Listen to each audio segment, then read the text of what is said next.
आज हम लेके हैं कार्बन उसके यौगिक क्लास 10वीं का चौथा पाठ है। फिर यहाँ के नोट्स ही हम अधिकतर हम देखेंगे। जल्दी से लिख दो।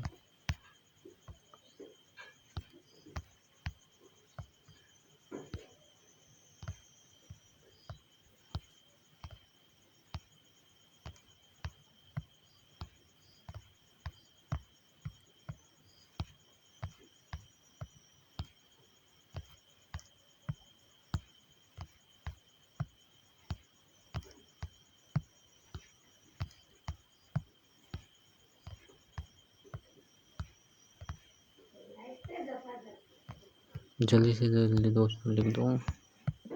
वीडियो रोक के लिख देना।